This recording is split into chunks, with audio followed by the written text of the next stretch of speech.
একদিন রাসূলুল্লাহ সাল্লাল্লাহু আলাইহি ওয়াসাল্লাম মসজিদের পাশ দিয়ে হেঁটে যাচ্ছেন, মসজিদে নববীর পাশ দিয়ে। তখন সাহাবায়ে কেরাম রাদিয়াল্লাহু আনহুম আজমাইন তারা মসজিদের মধ্যে বসে একটা বিষয় নিয়ে কথোপকথন করছিলেন। তো নবী সাল্লাল্লাহু আলাইহি ওয়াসাল্লাম জিজ্ঞাসা করলেন যে তোমরা কি নিয়ে কথা বলছো, তোমরা কি নিয়ে কথোপকথন করছো? তখন সাহাবায়ে কেরাম রাদিয়াল্লাহু আনহুম তারা বলছেন যে আমরা কিয়ামতের আলামতগুলো নিয়ে কথা বলছিলাম। কি নিয়ে কথা বলছেন? কিয়ামতের আলামতগুলো নিয়ে সাহাবীরা কথা বলছে। সাহাবীদের কিয়ামতের আলামত নিয়ে কথা বলার কি দরকার ছিল? তাদের সময় তো আর কিয়ামত হবে না। দরকার ছিল কি? সচেতনতা। তারা ফিতনায় নিজেরা যেন না পড়ে যান, এই জন্য সতর্ক থাকতে চাইতেন। এই কারণেই ফিতনাময় পরিবেশ নিয়ে আলোচনা করতেন। তো নবী সাল্লাল্লাহু আলাইহি ওয়াসাল্লাম তখন বললেন, দেখো, যতদিন পর্যন্ত 10টা আলামত প্রকাশ হচ্ছে না ততদিন পর্যন্ত কিয়ামত হবে না। কয়টা আলামত? 10টা। নবী সাল্লাল্লাহু আলাইহি ওয়াসাল্লাম প্রথমে বললেন 1 নাম্বার হচ্ছে মাসিহুদ দাজ্জাল। কি নাম? মাসিহুদ দাজ্জাল। 2 নাম্বার হচ্ছে ইয়াজুজ এবং মাজুজ। এর আদম সন্তান পৃথিবীতে বের হবে এবং পুরো পৃথিবীটা ম্যাসাকার করে ছেড়ে দিবে। আর মাসিহুদ দাজ্জাল সেও বের হবে শেষ জামানায়, যে ইহুদিদেরকে নিয়ে পুরো বিশ্ব শাসন করবে, বিশ্বের প্রতিটা ডিপার্টমেন্ট সে রুল করবে। এবং দাজ্জালের চেয়ে ভয়ঙ্কর কোনো ফিতনা এই পৃথিবীতে আসে নাই, আসবেও না। প্রত্যেক নবী তার কওমকে দাজ্জাল সম্পর্কে সতর্ক করেছিলেন, এমনকি নূহ আলাইহিস সালাম পর্যন্ত তার উম্মতকে দাজ্জালের ফিতনা সম্পর্কে সতর্ক করেছিলেন।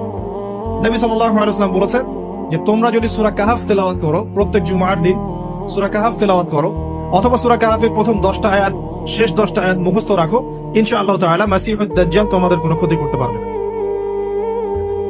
1 মাসিহুদ দাজ্জাল, 2 ইয়াজুজ আর মাজুজ, 3 হচ্ছে ঈসা ইবনে মারইয়াম। ঈসা ইবনে মারইয়াম যতক্ষণ পর্যন্ত না আসছেন, পৃথিবীতে আবার ইউটার্ন না করছেন এবং তার হাতে মাসিহুদ দাজ্জাল নিহত না হচ্ছে, কিয়ামত হবে না।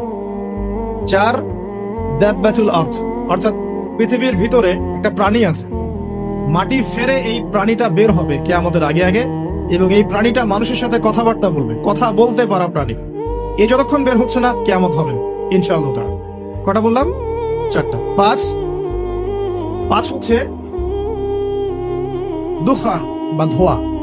এই পুরো পৃথিবীর আকাশটা একটা নির্দিষ্ট সময় পর্যন্ত ধোঁয়ায় ছেয়ে যাবে, এবং হতে পারে, আল্লাহু আ'লাম, হতে পারে যে সূর্যের আলো পৃথিবীতে পৌঁছাবে না, এমন ধোঁয়া হতে পারে। পুরো পৃথিবীটা ধোঁয়ায় ছেয়ে যাবে, এটা সূরা দুখানের মধ্যেও বলা আছে। এটা 5। 6 নম্বরে নবী সাল্লাল্লাহু আলাইহি ওয়াসাল্লাম বলছেন যে একটা ভূমিকম্প হবে পৃথিবীর পূর্ব দিকে।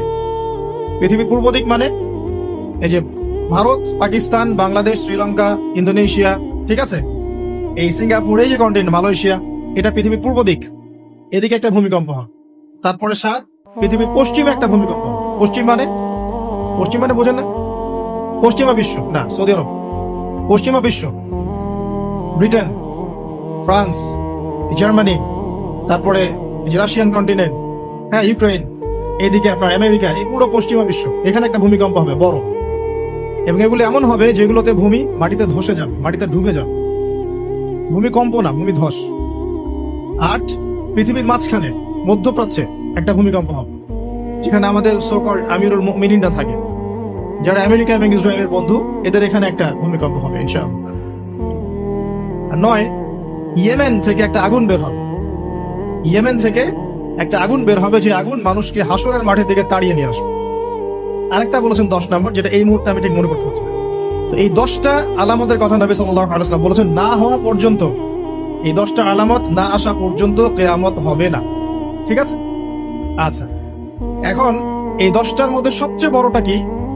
সবচেয়ে বড়টা হচ্ছে মাসিহুদ দাজ্জাল। সবচেয়ে বড়টা কি? 10 নম্বরটা মনে পড়েছে, আলহামদুলিল্লাহ। সূর্য উঠবে পশ্চিম দিক থেকে। সূর্য উঠবে পশ্চিম দিক থেকে, তাহলে আর সময় নাই, পৃথিবীর সময় শেষ। এই 10টা মনে থাকবে? আসেন বলি। প্রথমে কি? দাজ্জাল। তারপরে ইয়াজুজ আর মাজুজ। 3 নাম্বার ঈসা ইবনে মারইয়ামের প্রত্যাবর্তন। 4 নাম্বার দাব্বাতুল আরদ, জমিন থেকে প্রাণী বের হয়ে কথা বলবে মানুষের সাথে। ঠিক আছে? 5 নাম্বার কি বললাম? ধোঁয়া, দুখান। ঠিক আছে? 6, 7, 8 3টা ভূমিকম্প, পূর্ব দিকে একটা, পশ্চিমে একটা, পৃথিবীর মাঝখানে একটা। 9 নাম্বার ইয়েমেন নাম শুনেছেন? ওই যে যেখানে সৌদিরা বোম মারছে আর কি, ইয়েমেনের বাচ্চাদেরকে বোম মারে হত্যা করছে না, জানেন না খবর? তো ওই ইয়েমেনের ছোট ছোট বাচ্চারা শিয়া সুন্নির কি বোঝে আমার বুঝে আসে না। ওই ছোট ছোট বাচ্চাগুলো শিয়া সুন্নির কি বোঝে আমার বুঝে আসে না। আমেরিকার টাকা খেয়ে ওরা ঠিকই বোম মারছে না, আর এই বোমগুলো তো তৈরি করতে পারে না, আমেরিকার কাছ থেকে কিনে নেয়। তো ওই ইয়েমেন থেকে আগুন বের হবে, সেই আগুন মানুষকে হাসরের মাঠের দিকে তাড়িয়ে নিয়ে আসবে, এবং 10 যেটা বললাম সূর্য উঠবে পশ্চিম দিক থেকে, তখন তওবার দরজা বন্ধ হয়ে যাবে, তওবা আর করেও লাভ হবে না। দুইটার সময় তওবা করে লাভ নাই। একটা হচ্ছে মৌতের যন্ত্রণা শুরু হয়ে গেলে, মৃত্যুর যন্ত্রণা শুরু হয়ে গেলে আগে পা থেকে শুরু হয়ে আস্তে আস্তে গলার দিকে আসে। হাদিসে যেমনটা এসেছে, সূরা ওয়াকিয়ার মধ্যেও আছে যে পায়ের দিক থেকে যন্ত্রণা শুরু হয়ে আস্তে আস্তে আস্তে আস্তে এই গলার দিকে আসে। আত্মাটা গলার এখানে যখন চলে আসে, এখান থেকে মালাকুল মউত আত্মাটাকে নিয়ে চলে যায়, এবং চোখ দিয়ে তাকিয়ে থাকে মানুষ। রূহটা চলে গেলে মানুষ চোখ দিয়ে তাকিয়ে থাকে, দেখবেন এই কারণে মৃত ব্যক্তি তাকিয়ে থাকে, চোখ খোলা থাকে। এবং তখন আসমান থেকে সিঁড়ি নামিয়ে দেওয়া হয়, ওই সিঁড়িতে করে আত্মা চলে যাচ্ছে, ও তাকিয়ে দেখে যে আত্মা চলে যাচ্ছে। এবং মানুষ মারা যাওয়ার পরে চোখ জীবিত থাকে অনেকক্ষণ। মেডিকেল সায়েন্স যারা পড়েছে তাদেরকে জিজ্ঞাসা করুন, মানুষ ডেড হয়ে গেলেও চোখ দেখবেন আরো কয়েক ঘন্টা, হয়তো আরো নির্দিষ্ট একটা সময় পর্যন্ত চোখটা কিন্তু জীবিত থাকে। এই জন্য চোখ বন্ধ করে দিতে হয়। যাই হোক, যেটা বলছিলাম যে মৌতের যন্ত্রণা শুরু হয়ে গেলে তওবা করে লাভ নাই, তওবার দরজা বন্ধ। আর পশ্চিম দিক থেকে সূর্য উঠে গেলে তওবা করে লাভ নাই, তওবার দরজা বন্ধ। এই 10টার মধ্যে সবচেয়ে বড়টা হচ্ছে মাসিহুদ দাজ্জাল। কেন বড়? কারণ নবী সাল্লাল্লাহু আলাইহি ওয়াসাল্লাম নিজে বলেছেন, পৃথিবীর ইতিহাসে আদম আলাইহিস সালাম থেকে শুরু করে মুহাম্মদ সাল্লাল্লাহু আলাইহি ওয়াসাল্লাম পর্যন্ত এই যে লক্ষ লক্ষ নবী রাসূল এসেছেন, পৃথিবীর এই যে শত লক্ষ বছরের হিস্ট্রি, এর মধ্যে দাজ্জালের চেয়ে ভয়ঙ্কর কোনো ফিতনা আসেনি।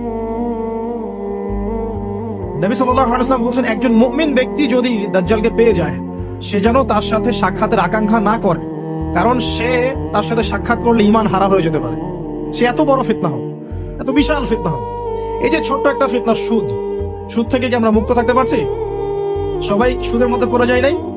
এই যে মেয়েদের ফিতনা, মেয়েদের যে ফিতনা, বেহায়াপনা, এখান থেকে কি আলেম জালেম কেউ বাকি আছে? সবাই ফিতনায় পড়ে যাচ্ছে। ফেসবুকে ঢুকবেন, আপনি না চাইলেও আপনাকে দেখা যাবে নগ্ন ছবি দেখতে আপনি বাধ্য হচ্ছেন। টিভি দেখতে বসবেন, আপনি না চাইলেও নগ্ন ছবি দেখতে আপনি বাধ্য হবেন। এই যে ফিতনা, বাঁচতে পারছি না, সুদ থেকে বাঁচতে পারছি না, বেহায়াপনা থেকে বাঁচতে পারছি না। পর্নোগ্রাফি থেকে কেউ বাঁচতে পারে?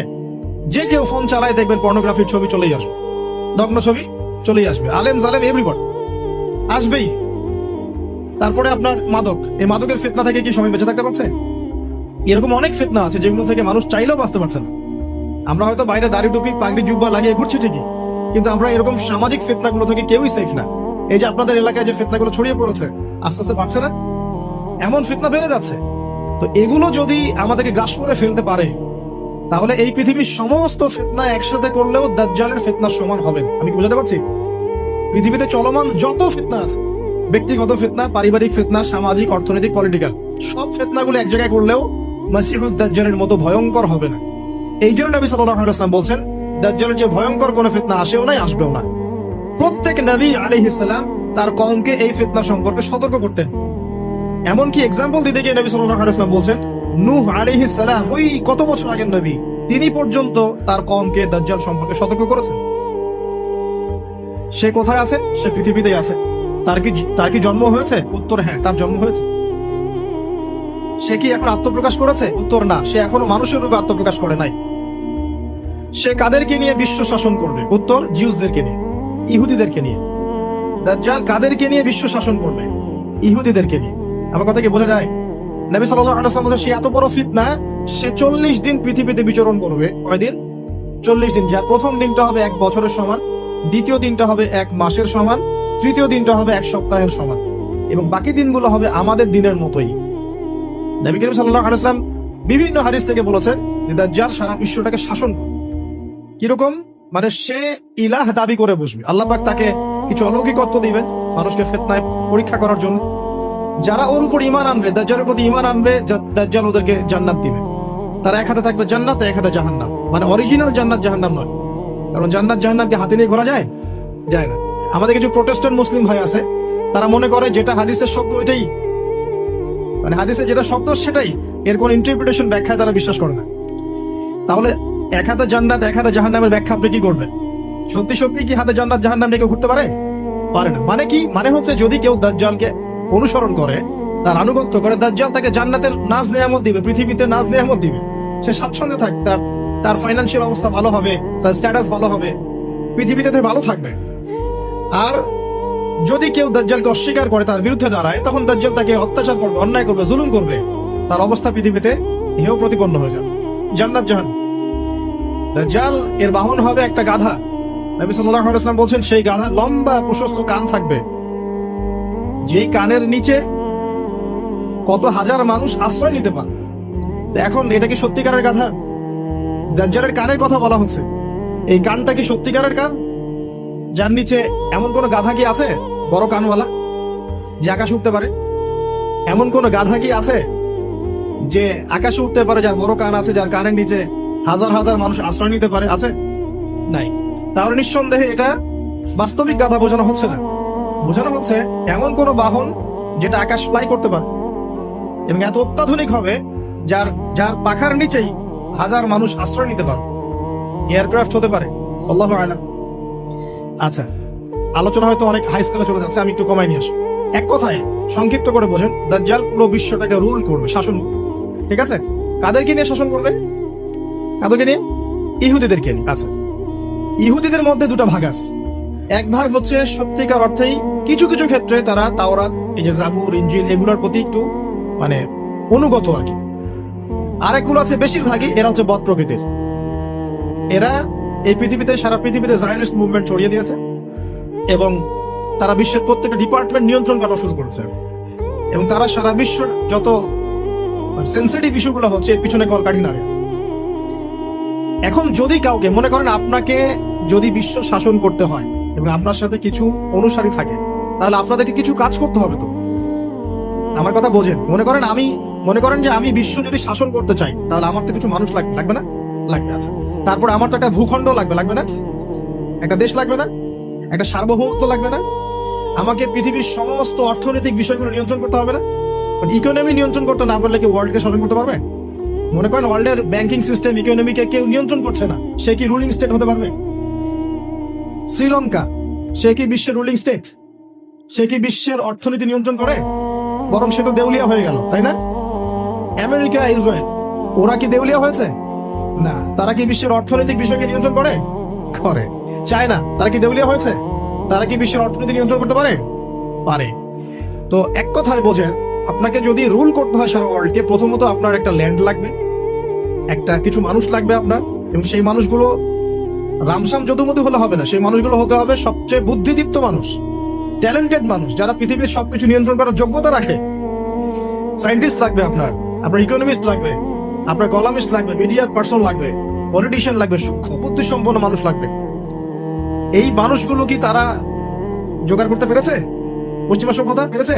আচ্ছা, আর কি লাগবে? আপনার নির্দিষ্ট ভূখণ্ড লাগবে এবং ভূখণ্ডটা স্বাধীন হতে হবে, কারো পরাধীন হলে চলবে না।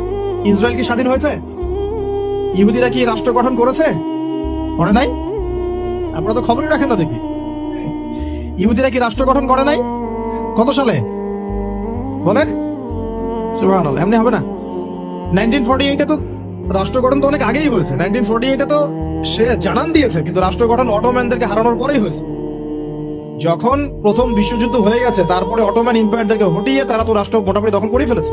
তারপর আস্তে আস্তে রাষ্ট্রের আয়তন বাড়িয়েছে। মাত্র 1948-এর দিকে এসে তারা পুরো বিশ্বকে জানান দিয়েছে আমরা একটা পুরো রুলিং স্টেট হতে যাচ্ছি আপকামিং। তো যাই হোক, তারা রাষ্ট্র কায়েম করেছে। আপনাকে সারা ওয়ার্ল্ড রুল করতে হলে প্রথমত আপনার স্টেট লাগবে, স্টেট ওরা কায়েম করে ফেলেছে। আপনার স্টেটের রাষ্ট্রের সার্বভৌমত্ব দরকার আছে, এটাও ওদের হয়ে গেছে। আপনার সারা ওয়ার্ল্ডকে রুল করতে হলে সারা বিশ্বের ইকোনমিক সিস্টেম, অর্থনীতি নিয়ন্ত্রণ করতে হবে, তারা সেটা করেছে। ওয়ার্ল্ড ব্যাংকের মাধ্যমে করছে, IMF এর মাধ্যমে করছে, আরো বিভিন্ন সংস্থার মধ্যে দিয়ে তারা ওয়ার্ল্ডের ইকোনমিক সিস্টেমটাকে নিয়ন্ত্রণ করে ফেলছে। আপনি এর বাইরে যেতেই পারবেন না, এমন ভাবে নিয়ন্ত্রণ করে ফেলেছে আপনি এর বাইরে যেতেই পারবেন। এবং আরো কি দরকার? ম্যান পাওয়ার, জনসমষ্টি দরকার। এই জনসমষ্টির জন্য তারা ইউনাইটেড নেশনস ফর্ম করে ফেলেছে। আপনি ইউনাইটেড নেশনস এর বাইরে যেতেই পারবেন, কেউ পারবে না। এখনকার এই রাষ্ট্রের, এই বিশ্বের কারো পক্ষে সম্ভব না। এর বাইরে গিয়ে কিছু করা কারো পক্ষে সম্ভব না, করতে গেলেই শেষ করে ফেলা। আর কি দরকার? আপনার সারা ওয়ার্ল্ডের মিডিয়া, প্রযুক্তি নিয়ন্ত্রণ করতে হবে। মিডিয়া নিয়ন্ত্রণে না থাকলে আপনি ইসলামকে আর মৌলবাদী, সন্ত্রাসী ধর্ম বলে প্রচার করতে পারবেন না। তো মিডিয়া নিয়ন্ত্রণ করতে হবে। মিডিয়া অলরেডি নিয়ন্ত্রিত হতে, সমস্ত বড় বড় মিডিয়া ওদের হাতে। আর কি লাগবে আপনার? টেকনোলজি। এই যে আপনি গুগল চালান, অ্যাপেল ইউজ করেন, এইটা ওইটা করেন, ফেসবুকিং, ইউটিউব, সবকিছু ওদেরই। আর আমরা মনে করি ফেসবুকের মধ্যে দিয়ে আমরা দিন কায়েম করে ফেলা থাকে। মানে ইহুদি খ্রিস্টানদের প্ল্যাটফর্মে আইসা ওর মধ্য দিয়ে আমি চাচ্ছি দিন ইসলাম প্রতিষ্ঠা করে খেলাফত কায়েম করে ফেলা থাকে। কত বড় বোকা, এটা মাছ ধরার জাল বিষয় রেখে দিছে। এগুলো হচ্ছে জাল, কারা কারা টোপ দেয় ওইটা ধরে টান দিবে। কথা হয়তো বুঝতে পারেন না, মাথার উপর দিয়ে যাচ্ছে, বুঝতে পারতেছি। কয়েকবার লেকচারটা দেখবেন ভিডিও ইউটিউবে, তারপরে বুঝতে পারবেন সব। এগুলো মাছ ধরার টোপ, জাল ফেলেন না আপনারা? বাঘ শিকার করার জন্য হরিণকে বিসর্জন দেয় না মানুষ, এগুলো সেই টোপ। মাছ ধরতে গেলে আগে যে চারা দেন না, এই ফেসবুক ইউটিউবে এগুলো চারা দেও। হ্যাঁ, এর মধ্যে কিছু কল্যাণকর দিক আছে, এটা ক্ষতির চেয়ে নিতান্তই কম, ক্ষতি বেশি। তারপরে আর কি নিয়ন্ত্রণ করতে হবে? সবচেয়ে বড় জিনিসটা সেটা হলো অস্ত্র শস্ত্র। সারা বিশ্বের যত মারণ অস্ত্র আছে, এমন অস্ত্র যেটা একটা বোম ফেললে একটা দেশ উড়ে চলে যাবে, এরকম অস্ত্র শস্ত্র নিয়ন্ত্রণ করতে হবে। সেটা করেছে না করে নাই? করেছে। দেখেন, এখন আপনি বুঝতে পারছেন যেটা আপনাকে সারা ওয়ার্ল্ডকে রুল করতে হয়, তাহলে আপনাকে এই সমস্ত বিষয়কে রুল করতে হবে। এগুলো রুল না করতে পারলে আপনি ওয়ার্ল্ডকে রুল করতে পারবেন না। আর নবীজি বলছেন দাজ্জাল সারা বিশ্বকে কি করবে? বলেন, সারা বিশ্বকে রুল করবে। তার মানে দাজ্জালকে এগুলো নিয়ন্ত্রণ করতে হবে, এবং দাজ্জালের ফলোয়ার্স যারা আছে ওদেরকে এগুলো নিয়ন্ত্রণ করতে হবে। এখন বলেন, পশ্চিমারা এবং জিউস এগুলো নিয়ন্ত্রণ করছে কি করছে না? তার মানে দাজ্জাল আসার সময় কাছে না দূরে? এবার বুঝতে পারছেন? এখন আসেন অন্যদিকে আসেন। শুধু এগুলো করলেই তো হচ্ছে না, এর পথে একটা বাধা আছে। ওই রুলিংস এর পথে একটা বাধার নাম হচ্ছে মুসলিমরা। কারা? মুসলিমরা। কারণ মুসলিমরা জানে যে দাজ্জাল মিথ্যা, আল্লাহ পাক এটা পরীক্ষা করছেন। হ্যাঁ, ও যে আল্লাহ দাবি করবে, নিজেকে গড দাবি করবে বা সারা ওয়ার্ল্ডকে রুল করবে, এর বিরুদ্ধে একমাত্র শক্তি হিসেবে দাঁড়াতে পারলে মুসলিমরাই দাঁড়াতে পারবে। আর যাদের মধ্যে ধর্মীয় চেতনা আছে, যারা সৎ, নিজ নিজ ধর্ম পালন করে, তারাও কিন্তু এটাকে মেনে নিবে না।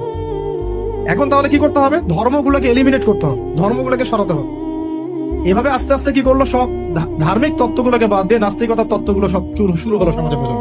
আস্তে আস্তে আস্তে আস্তে ধর্ম আস্তে আস্তে মাইনাস হতে থাকলো, এবং নাস্তিকতার তত্ত্বগুলো রাইজ করতে থাকলো। এটাও তারা করেছে।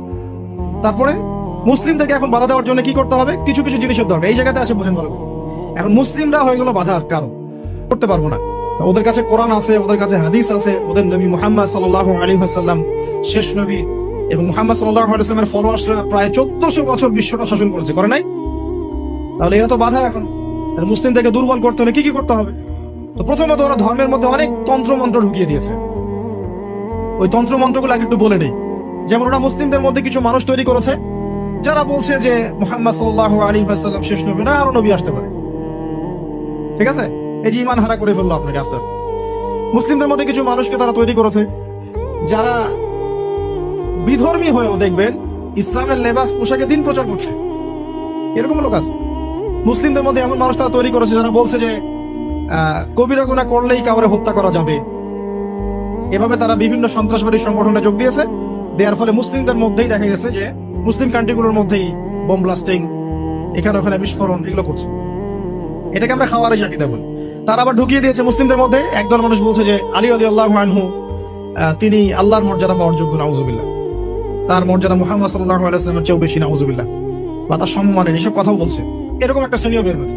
আবার নতুন আরেক শ্রেণী বের হয়েছে, মুসলিমদের মধ্যে বলছে যে কোরআন মানবো, হাদিস মানার কোনো দরকার নাই, কোরআন মানলে যথেষ্ট, হাদিস মানার কোনো দরকার নাই। আবার একটা দল বের করবে, মানে করেছে দেখবেন, যারা হচ্ছে আবার শুধু লা ইলাহা ইল্লাল্লাহ বললেই হবে, আমলের কোনো দরকার নাই। শৈথিল্যবাদী, মুরজিয়া বলে এদেরকে, শুধু লা ইলাহা ইল্লাল্লাহ বললেই হবে, আমলের কোনো দরকার নাই। আবার একটা দল বের করেছে যে যুক্তি দিয়ে কোরআন যতটুকু বুঝবো এটাই মানা যাবে, বাইরে মানা যাবে। মুতাজিলা, যুক্তি দিয়ে কোরআন যতটুকু বুঝবো এতটুকু মানবো, যুক্তির বাইরে যায় মানবো না। এরকম শত শত আকীদার মানুষকে তারা মুসলিমদের মধ্যেই ছড়িয়ে দিয়েছে, এবং মুসলিমদের মধ্যে এই ফিতনাগুলো ছড়িয়ে দেওয়ার ফলে উম্মাহ কি হয়ে গেছে? বিভক্ত হয়ে গেছে। এরপরেও আবার দেখবেন হকপন্থী যারা, তাদের মাঝে সূক্ষ্ম অসূক্ষ্ম ভাবে তারা ষড়যন্ত্র করে আপোষে ফাটল সৃষ্টি করে দিয়েছে। বিশুদ্ধ মানহাজের, বিশুদ্ধ আকীদার একটা জামায়ার মধ্যেও দেখবেন আবার ফাটল সৃষ্টি হয়ে গেছে। এগুলো ধর্মতাত্ত্বিক ভাবে তারা আক্রমণ করেছে। আবার তরুণ যুবকদেরকে এই যে internet section, gaming section, online section, অহেতুক সময় নষ্ট কিছু এলিমেন্টস, গেমিং সেকশন, এগুলো দিয়ে ব্যস্ত রেখেছে। ফ্রি মিক্সিং ছড়িয়ে দিয়েছে। ফ্রি মিক্সিং, নারী পুরুষের একাকার। এখন জেনা ছড়িয়ে দেওয়া হয়েছে, জেনার উপকরণ পর্নোগ্রাফি ছড়িয়ে দেওয়া হয়েছে। সবাই ঘরে বসে এগুলো দেখছে। মাদকটাকে সহজ করে দেওয়া হয়েছে, সবাই এখন এদিকে ছুটছে। রিবা ছড়িয়ে দেওয়া হচ্ছে, সবাই সুদ খাচ্ছে। মানে মুসলিম উম্মাহকে ধ্বংস করার জন্য চতুর্দিক থেকে তারা কিন্তু আক্রমণ করেছে। কেন আক্রমণ করেছে? কারণ ওই রুল করতে হলে, তাদেরকে সারা ওয়ার্ল্ডকে রুল করতে হলে সবচেয়ে বড় বাধা কারা? মুসলিমরাই। এই কারণেই সুদূর প্রসারী নীল নকশা একে প্রায় 100-200 বছরের প্ল্যান করে তারা এই কাজগুলো করেছে, যে কাজগুলোতে তারা প্রায় 80-90% সফল। আর আমরা বিগত 100 বছরে সবচেয়ে বেশি যে কয়টা মাসআলা নিয়ে পড়েছিলাম সেটা হচ্ছে হাত বাঁধা, নাভির নিচে না উপরে না বুকে, রফুল এদিন করবো কি করবো না, আমিন জোরে হবে না আসতে, পায়ে পা লাগবে কি লাগবে। আর বিগত 100 বছরে 100 বছর কিন্তু হয়ে গেছে। 1914 সালে অটোম্যান ডিফিটের পরে 2022 চলছে, প্রায় 100 বছর হয়ে গেছে। তো 100 বছরে তারা কিন্তু এই সমস্ত সেক্টরগুলো উন্নতি করে আজকে রুলিং স্টেট। আপনাকে বোঝাচ্ছিলাম ওরাই কিন্তু সারা ওয়ার্ল্ডকে রুল করছে, আর মাসিহ দাজ্জালও কিন্তু ইহুদিদেরকে নিয়ে সারা ওয়ার্ল্ডকে রুল করবে। আচ্ছা, এখন বুঝতে পারছেন অলরেডি যারা বিচক্ষণ শ্রোতা যে এই পরিস্থিতিটা শুধুমাত্র ওদের সাফল্য বললে ভুল হবে, এখানে সবচেয়ে বড় কথা আমাদের ব্যর্থতা। কারণ বিগত 1400 বছরে কিন্তু আমাদের অবস্থা এমন ছিল না। ওমর রাদিয়াল্লাহু আনহুর যুগে আমাদের অবস্থা এমন ছিল, আবু বকর সিদ্দিকের যুগে এমন ছিল, তারপরে আপনার ওসমান আলী রাদিয়াল্লাহু আনহুমা তাদের যুগে কি আমাদের অবস্থা এমন ছিল? 4 খলিফার যুগ ছিল প্রায় 30 বছর। কত বছর? 30 বছর। 30 বছর ইসলামী খেলাফত চলেছে। তার আগে নবী সাল্লাল্লাহু আলাইহি ওয়াসাল্লাম 23 বছরে সমাজ সংস্কার করেছেন। ওই 23 বছর যদি ধরি, পরের 30 বছর এখানে কিন্তু ইসলামের জয় জয়কার। 4 খলিফার পরেও উমাইয়ারা শাসন এসেছে। কারা আসছে? উমাইয়ারা শাসন করেছে প্রায় 80 থেকে 90 বছর বা 92 বছর। এই 92 বছরেও কিন্তু মুসলিমদের অবস্থা এমন ছিল না। ছিল? কথা বুঝতে পারছেন না? ছিল না। তারপরে শাসন এসেছে আব্বাসীয়রা শাসন করেছে প্রায় 550 বছর। কত বছর? কথা বলেন। প্রায় 550 বছর। এই 550 বছরেও মুসলিমদের অবস্থা এমন ছিল না যেমনটা এখন আজকে আছে। তারপরে ফাতেমি খেলাফত গিয়েছে, তুলুনি খেলাফত গিয়েছে, এদিকে মামলুকদের শাসন গিয়েছে, কর্ডোভার ইসলামী খেলাফত গিয়েছে, মোগলরা চলে গেছে, উসমানীয়রা চলে গেছে। মুসলিমদের অবস্থা কিন্তু এমন ছিল না। এই হিস্ট্রিগুলো কয়জন জানো? এই 1400 বছর ইসলামের হিস্ট্রিগুলো কয়জন জানো? এই 1400 বছরে আমাদের অবস্থা কিন্তু এমন ছিল না। এখন বর্তমান সিচুয়েশন আর এই 1400 বছরের সিচুয়েশনকে আমরা মিলাতে পারছি না। পারছি না। করণীয় কি আপনার? কেন হলো এই অবস্থা? মানে কি করতে হতো বা কি করা উচিত? কেন হলো এই অবস্থা? মোটা দাগে কয়েকটা কথা হচ্ছে, আমরা বেশিরভাগই ইল্লা মাশা আল্লাহ আমরা বেশিরভাগই কোরআন এবং সুন্নাহ থেকে দূরে সরে আসছি, 1 নম্বর। 2 নম্বর, আমরা বেশিরভাগই আমলের দিকে জোর যতটা না দিয়েছি, ইলম অর্জন জ্ঞান অর্জনের দিকে অত বেশি জোর দেইনি। কথা বুঝতে পারছেন? আমরা আমলের দিকে জোর দিচ্ছি না এমন না, আমল করতে চাই আমরা খুব, কিন্তু কোরআন সুন্নাহর গভীর জ্ঞান অর্জন করা এবং সমসাময়িক বিশ্বের জ্ঞানগুলো অর্জন করার দিকে আমরা কিন্তু খুব একটা ফোকাস করছি না। অনেকে তো এখন পর্যন্ত এই যুগে এসেও জেনারেল শিক্ষাকে স্বীকৃতি দিচ্ছেন না। এই শিক্ষাটার দরকার আছে, কোরআন সুন্নাহর সাথে এই শিক্ষাটা অর্জন করলে বিশ্বকে এগিয়ে নেওয়া যাবে, আমরা তো স্বীকৃতি দিচ্ছি না। ইংরেজি শিখলে এখনো অনেকের চুলকানি হচ্ছে, না দরকার নাই, ম্যাথামেটিক্সের দরকার নাই, সায়েন্সের দরকার নাই, এসএর দরকার নাই, হ্যাঁ আন্তর্জাতিক বিশ্ব সম্পর্কে জানার দরকার নাই। এগুলো কিন্তু আমরা এখনো ঢুকাচ্ছি না, ঢুকালেও খুব লো স্কেলে, যেটাতে খুব একটা কাজ হচ্ছে না। দেখেন, আমরা আমলের দিকে খুব ফোকাস করেছি ঠিকই, কিন্তু পরিপূর্ণ জ্ঞান অর্জনের কনস্ট্রাকটিভ সিলেবাসের দিকে আমরা কিন্তু সবাই ফোকাস করি নাই। বিগত 100 বছর আমরা পিছিয়ে আসছি এখানে। আবার যারা জেনারেল লাইনে পড়েছি আমরা বেশিরভাগ, তারা মাশাআল্লাহ 20-25 বছর পড়েছি, এখানে আবার আমরা ইসলামটা পাই নাই। এখানে ইসলাম থেকে আমরা আবার সরে আসছি। আমরা অনেক কিছু শিখেছি, ডক্টর হয়েছি, ইঞ্জিনিয়ার হয়েছি, পলিটিশিয়ান হয়েছি, ইকোনমিস্ট হয়েছি, কিন্তু ইসলামিক বেসিক জিনিস জানি না। অজু ফরজ জানি না, নামাজের ফরজ ওয়াজিব সুন্নাত মুস্তাহাব জানি না, আছে না? ফরজ গোসল কেমন করে করতে হয় সেটাও আমরা বুঝতে পারছি না, জানি না অনেকেই। পরে যখন হেদায়েত আসে তখন আবার পড়াশোনা শুরু করি, তখন জানি। সিলেবাস ওয়াইজ আপনি পাচ্ছেন না। এখানে জ্ঞানের একটা দৈন্যতা আছে না, মেরুকরণ আছে না? এই জ্ঞানের মেরুকরণ হচ্ছে দায়ী, প্রথম কথা। তারপরে হচ্ছে কোরআন সুন্নাহ থেকে সরে আসা, 2 নম্বর। 3 নম্বর, আমল করেছি ঠিকই, কিন্তু পরিপূর্ণ আমলে আমরা বিশ্বাসী না অনেকেই। হ্যাঁ, যে আমলগুলো করলে কোনো সমস্যা হয় না সেগুলো করছি ঠিকই, যে আমলগুলো করলে সমস্যা হবে সেগুলো আবার করতে চাই না। কিরকম? নামাজ পড়লে কোনো সমস্যা নাই, আপনি নামাজ পড়বেন, তাসবিহ তাহলিল করবেন, হ্যাঁ আপনি সময় লাগাবেন, ওকে ফাইন। কিন্তু সুদ নিয়ে কথা বললে বা সুদের এগেইনস্টে কিছু করলে প্রবলেম, আপনি করতে যাচ্ছেন না। ওটা নিয়ে লেকচার দিলে আপনার চাকরি থাকবে না, আপনার ইমামতি থাকবে না। আপনি স্টেজে উঠছেন, মাহফিল কমিটি কানে কানে বলে দিচ্ছে যে এখানে ভাই অনেক সুদ করা আছে, সুদ দিয়ে কথা বলা যাবে না, এখানে ভাই অমুক আছে, ভাই এগুলো নিয়ে কথা বলা যাবে না। আমাদের মাহফিলে যিনি দান করেছেন উনি আবার অনেক বড় তামাকের ব্যবসায়ী, তামাক নিয়ে কথা বলেন। যে পরিপূর্ণ যে আমল, মানে ইসলামের পরিপূর্ণতা আমি আমল করবো, পারি না পারি আগে বিশ্বাস তো করবো যে হ্যাঁ পরিপূর্ণটা ইসলাম, এখন পারছি না সেটা আলাদা বিষয়। এখান থেকে আমরা অনেকে সরে আসছি। আর কি দেখেন, আমরা কিন্তু আদর্শ পরিবারটা করতে অনেকে ব্যর্থ হয়েছি। 4 নম্বর, 5 নম্বর, পরিবারের একজন নামাজ পড়ে, বাকিরা পর্দা নাই, নামাজ নাই, খেয়ালও নাই আমাদের। আবার দেখবেন আমাদের মা বোনদের পর্দা শিথিলতা করে দিয়েছি আমরা। সব জায়গায় উন্মুক্ত হয়ে ঘুরছে। তার চেয়ে বড় কথা, আমরা কিন্তু অনেকে আবার হারাম রিজিকে ঢুকে গেছে। রিজিকের ক্ষেত্রে আমরা হালাল হারামের পরোয়া করছি না, সুদ ঘুষ জেনা ব্যভিচার সবখানে আছি, দুর্নীতি সব জায়গায় আছে। তো এই একই কারণ। সবচেয়ে বড় কথা, ইউনাইটেড নেশনসটা মানে আমাদের মুসলিম উম্মার ইউনিটিটা নষ্ট হয়ে গেছে। সবাই বাহ্যিক ভাবে যদি বলি আমরা সবাই ভাই ভাই, কিন্তু আপোষে আমরা আসলে হিংসাত্মক মনোভাব মানে পোষণ করছি, বোধ পলিটিক্যালি এবং ধর্মতাত্ত্বিক ভাবে। দেখবেন এই যে সিজন আসবে, ইলেকশনের সিজন, নিজের ভাই, আপন ভাই ভাই মারামারি, উভয় মুসলিম, ওই ভাই মুসলিম, এক্স এই ভাই ওয়াই এও মুসলিম, এক্স ওয়াই মারামারি করে, দুজনে মুসলিম। দুনিয়ার জন্য, দুনিয়ার একটা ক্ষমতার জন্য উভয় ভাই ডেমোক্রেটিক পদ্ধতি গিয়ে মারামারি করে জীবন শেষ। অথচ দুইজনই আমার ভাই, দুইজন বলে জানাজা পড়বো, তাই না? দুজনে মুসলিম, আমরা চাবো দুজনে জান্নাতে যাক। একইভাবে ধর্মের দিকে দেখবেন দুইটা মুসলিম দল এই রক্ত মাংস খাওয়া খাওয়াই করছে, দুইটা মুসলিম বক্তা একজন একজনকে কামড়াকামড়ি করছে, দুইটা মুসলিম মানে মানহাজার মানুষ উভয় একে অপরকে কাদা ছড়াছড়ি করছে। এই যে ছোট মানসিকতা, মানে কি বলবো, যে মিন মাইন্ডেড সাইকোলজি, এটা আমাদের উম্মার ভাঙনের জন্য অনেকটা দায়ী। আমরা লিবারেল হতে পারি নাই, বা উদার হতে পারছি না, সবাইকে ভাই মনে করতে পারছি না, সবার কল্যাণকামী হওয়ার মানসিকতাটা হারিয়ে যাচ্ছে। এই জিনিসগুলো আমাদের পিছিয়ে পড়ার অন্যতম কারণ হয়ে দাঁড়িয়েছে। আর পলিটিক্যাল ইস্যুগুলো তো বাদ, কারণ আমরা তো ওই লেভেলে যাই নাই। এখন তো ইসলামিক ভাবে ওইটা সব জায়গায় ইম্পোজ করা হয় নাই। এই কারণে আপনি ওয়ার্ল্ড অ্যাফেয়ার্স এ গিয়ে ইসলাম নিয়ে কথা বলতে পারছেন। তো অনেকগুলো কারণেই আমরা পিছিয়ে পড়েছি। এই কারণগুলো কিভাবে সলভ করা দরকার সেটা আপনারা আরো ভালো বুঝতে পারছেন। জ্ঞান অর্জনের দরকার আছে, এখন আমল বাড়িয়ে দেওয়া দরকার আছে, আদর্শ পরিবারের প্রয়োজন আছে, হালাল রিজিকের প্রয়োজন আছে, পর্দায় চলে আসা দরকার আছে, আমাদের আগামী প্রজন্মকে মানুষ করা দরকার আছে, উম্মার ঐক্যবদ্ধতার পিছনে কাজ করা দরকার আছে, এবং ইসলামের বিরুদ্ধে যে বিভ্রান্ত মতবাদগুলা, এগুলোর বিপক্ষে দালিলিক জবাব দেওয়ার প্রয়োজন আছে। এভাবে কিন্তু আমরা আবারও ওই নতুন জায়গায় আসতে পারবো ইনশাআল্লাহ। আমি হতাশাবাদীদের অন্তর্ভুক্ত নই, আমি ব্যক্তিগতভাবে, এবং এই উম্মাহ কখনো হতাশ হবে না ইনশাআল্লাহ।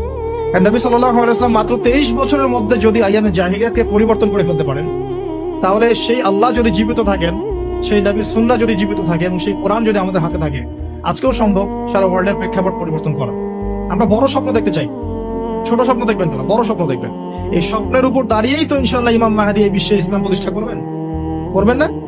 তিনি কেমন করে করবেন? তিনি তো একা, কেমন করে করবেন? নিঃসন্দেহে তার কিছু মানুষ থাকবে যারা তার মতো করে চিন্তা করে, যারা পরিপূর্ণ ইসলাম পালনে নিজেকে উৎসর্গ করতেও প্রস্তুত থাকবে। এমন তো কিছু মানুষ তিনি নিয়ে আসবেন, তিনি তো পারবেন। ঈসা ইবনে মারইয়াম তো আসবেন, আমি বললাম 10টা আলামত, তার মধ্যে একটা হচ্ছে ঈসা ইবনে মারইয়াম আসবেন, এবং তিনি এই জুলুমের ভিত্তিটাও উপড়ে ফেলবেন। এটা কি এমনি এমনি হবে? অনেক ত্যাগ হবে, অনেক তিতিক্ষা হবে, অনেক পরিশ্রম হবে, হ্যাঁ, তাদের রিপোর্ট থাকবে। সারা বিশ্বের মধ্যে ইসলামটা আল্লাহ যাদেরকে পছন্দ করবে তাদের মধ্যে দিয়ে ছড়িয়ে দিবে। একবার না একবার কিন্তু এটা হবেই। আমরা জানি আসন্ন সময়গুলো তাদের বিশ্বকে ডমিনেট করার সময়, কিন্তু তারপরে একটা যুগ আসবে, যে যুগে ইসলামের সোনালী সকাল কিন্তু আবারও দেখা যাবে ইনশাআল্লাহ।